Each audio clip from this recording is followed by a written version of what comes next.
I mean, that's a disaster. I mean, Tom Aspinall still can't see. He's got a fucked up right eyeball still. It's really bad, right? The reality is he might not ever fight again. Like, who knows? Like, if he has surgery on his eye and it doesn't go well and he can't see out of the eye, apparently he's still fucked up in his right eye. There's some tendon damage or something.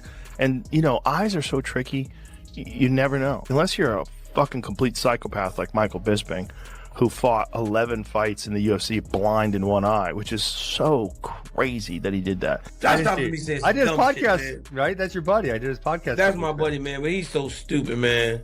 What did he say? I did not see this. Bro, let me put this dude, Josh, man. Josh gonna go up on. See, here's the problem. You know what? So Josh always talks to me about moving to Texas. Oh man, it's so nice in Texas. Problem with moving to Texas is you start believing in stuff that just is not true, man. People, they really. Here's the reality that nobody wants to discuss. This mindset that you can step into that octagon with some fantasy about fairness and honor. You're setting yourself up for complete destruction. This game isn't about noble competition. It's about unforgiving reality. The promotion demands nothing but pure savagery. When genuine skill meets pretense, there's no contest. Get caught up in outside noise or social media nonsense instead of grinding in the gym. Your camp becomes worthless. When those bright lights hit and you're facing someone who understands what's actually required, you'll pay a devastating cost. It's just not true. Where did Josh Thompson hear that? Could you ever wonder why? But, like, Daniel, did you see who ended up in the Epstein files? Rogan, but that's not true. Yes, Rogan wasn't in. Rogan no, wasn't. John in Jones. John Jones. You're a liar. John Jones was his favorite fighter. Bro, you're a liar, bro. No bullshit. Go type it in. Swear on everything. Swear on everything. I will. You know what? I'll try to send it to Luis right now because you can search them yourselves. Yeah, that's John Jones' favorite fighter. Look, claiming someone's connected to those controversial documents when there's zero evidence, they're attacking John Jones with lies, trying to drag his reputation through that scandal. This goes way beyond trash talk. This is psychological destruction, a calculated assault on a fighter who represents this entire organization. Think that pressure doesn't mess with his head. Think it doesn't affect his camp preparation. Dana White isn't just worried about bad publicity, he's protecting his empire. What does that kind of stress do to someone carrying this whole division on their shoulders? You know, I was critical because I felt like you know he talked about it and then it just like kept on and kept on and kept on. And I felt like he should just kind of leave it alone and you know for a minute and yeah, it sucks. And here's the thing is he kind of accused Sorgan of cheating, and I'm actually curious to hear your opinion because of a specific opponent of yours. I feel like the ability to poke someone in the eye from space, like that's kind of hard. And if you could be that accurate, why wouldn't you just punch them in their eye? Yeah. So that's the problem runs deeper than accidental contact. We're talking about the mindset you bring into that cage when a professional competitor lets their hands get loose and starts using dirty tactics as calculated moves. This isn't coincidental contact, not at this level of competition, where every single strike carries championship consequences and can completely alter a career trajectory. Listen, when you can land eye strikes that consistently, that's not luck, that's skill. Skill that completely destroys competitive integrity. The real mind games begin when opponents start anticipating it. When that mental burden forces them to fight defensively, completely ruining their entire strategy. The cold truth is, these accusations stick around, damage a fighter's reputation, and create lasting consequences. In the octagon, and things are moving so fast, right? I was more inclined to believe that it was an accident. Tom Aspinall doesn't believe it. He thinks without a shadow of a doubt, Sorgan poked him in the eye on purpose. I don't believe it. But regardless of that, right? On purpose, on accident, he's still suffering long-term damage from this. How long does the UFC wait, though? Okay, Josh was wrong. I don't think that ask has been made yet. If the UFC wanted to, they could just make an interim title fight between someone else while the champion waits. Tom Aspinall fought last year. In this unforgiving world of professional fighting, an accident is just a brutal consequence you failed to see coming. Think Tom Aspinall's belief that it was intentional doesn't haunt him daily. That psychological damage cuts as deep as any physical trauma to his vision. The promotional machine operates differently. It's business, not sentiment. They don't care about your excuses. They only care about results. The championship requires performance. When you can't compete, they'll create a temporary title. Your reign exists on limited time. Uncertainty sets in. He fights anymore. And then Tom Aspinall has this injury. It's like, why can't we get these guys together? And that's one of the things the UFC has been so good at, is putting the best athletes together in order to fight. And they didn't do that. Hey, I just dropped in the chat. Damn it, I'm gonna text you guys. I'm gonna text you the email from Epstein. Dude, you're so crazy. He wants the John Jones Brandon Vera fight. Dude. This frustration, this anger, exactly. Why won't the promotion put their actual title holders in real competition? This isn't about scheduling. It's the crushing championship burden that makes elite fighters strategically avoid dangerous opponents. While John Jones's legacy and control shape this weight class, other top contenders engage in calculated mental warfare, terrified of risking a perfect record. The brutal reality is, when elite athletes avoid each other, the entire division becomes completely meaningless. Progress stops happening, rankings become worthless, and serious consequences hit those willing to actually step up and fight. Tell me, is this legitimate competition or just entertainment? No, it's emails. There's like 7 million emails. So it's an email from Jeffrey Epstein to someone else saying he wants to watch the John Jones fight. Too funny. That's so funny. Hey, man. But I think that's a great point, honestly. Yeah. It stinks. I never thought of it like that. Because here's the deal. Heavyweight is struggling right now, man. Big time.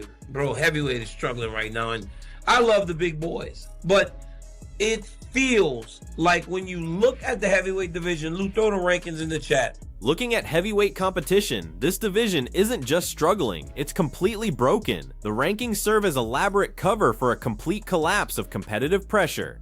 We're not seeing the evolving tactical minds, the relentless intensity you demand from true apex competitors. It's stagnant, predictable, and the brutal consequences are hitting the organization's biggest draws right in the wallet. This isn't just about the elite level, it's about a fundamental failure to generate genuinely exciting championship narratives.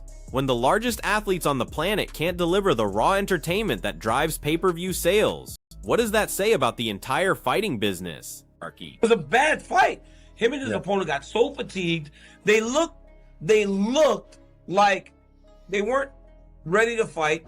They also look like they just they didn't look as skilled as we have seen fighters look recently. So what you really need is you need the best guys fighting to kind of wipe the bad performances out, because guess what? This is professional mixed martial arts, not some amateur show. When you see fighters gassing out, looking like they forgot how to compete, it goes beyond just a bad performance. It's a systemic failure, a breakdown in preparation for the biggest moments. You're seeing the result of inadequate training. Listen, Dana White hates this garbage. He demands to see hungry predators, athletes ready to climb the ladder, not tired veterans making the entire brand look amateur. These aren't just contests anymore, they're statements. And when you deliver that type of performance, what message are you sending about your dedication to excellence? Cortez, maybe? Is that his name? Waldo or Cortez Acosta. Yeah, him. Yes. But again, bro, he got beat. He's good. He's good, right? But he's lost fights. It's just not in a great place. Would you say that if you put Waldo Cortez Acosta in there with Cyril Gahn or Tom Aspinall, he'd be competitive? Would you? Well, you're right. So he lost in August of 25 to Pavlovich, Pavlovich is ranked pretty high. And Pavlovich got knocked out by Tom Aspinall in the first round. It just feels like there's a clear separation between the elite competitors, top heavyweight talent, right? That's complete nonsense sold to casual viewers. You witnessed what happened to Cortez Acosta, a talented athlete, sure. But reality is Pavlovich exposed that weakness, and then Tom Aspinall's championship victory. This isn't just a talent difference, it's a massive chasm in preparation, a harsh education in consequences. When you're not operating at peak performance, this isn't about surviving the pressure, the strategic demands, the relentless pursuit of a title. Every single training session for these top fighters becomes warfare because they understand one mistake, a single moment of weakness. Luis is competitive. I think it's competitive. Yes, it would be competitive because he can move. Yeah. But Luis is the classic fan of fighting because everybody wants to write Cyril Gane off. And I don't know why. Because he got choked by John too fast. That's why. Yeah, but still, bro, you forget that he fought tooth and nail with Francis. You literally just sat up here right now and said the 3 best heavyweights in the world are John, Francis, and Tom Aspinall. I do believe that to be the case. Yes. Cyril fought Francis Ngannou very well.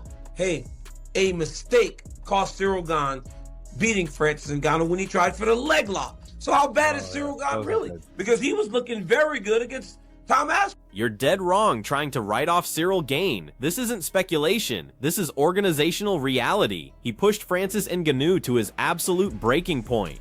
That submission wasn't weakness. It was pure competitive intensity, forcing a desperate move. Dismiss him after 1 loss against John Jones. You're missing the actual quality of the man who submitted him. This isn't just a loss. It's about the heavyweight power structure. Is one single submission really enough to unravel Francis Ngannou to fight again because I don't know what he's doing.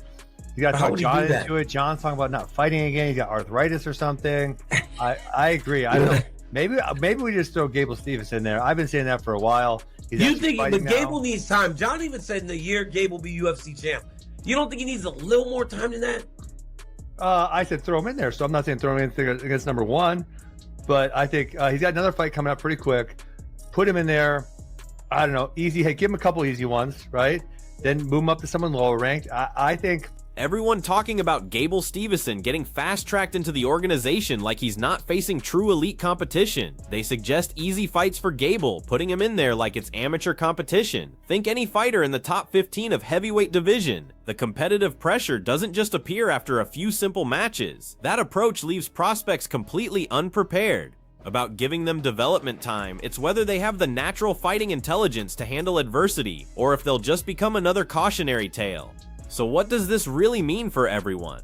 For us, the fans, those who invest our money into these events, wanting that authentic spectacle. The cage isn't just a fighting space, it's a harsh, unforgiving mirror. It doesn't just show who wins, it reveals who's truly prepared, who has the fighting intellect to survive, and who possesses the mental toughness to climb that brutal hierarchy. That legacy of greatness. Listen, it's complete fiction to casual fans. This isn't about being good, it's about performing at a level that demolishes good. It's about handling championship pressure and the stark reality of a punishing weight cut meeting the intense demands of the biggest stage. You either have the raw determination to thrive in that dangerous environment, overcome adversity, and exceed expectations, or you become another statistic. This sport, at its highest level, demands more than basic talent. It requires a warrior's heart, absolute commitment, and the hunger for genuine excellence. What are you prepared to sacrifice? Until next time, stay hungry.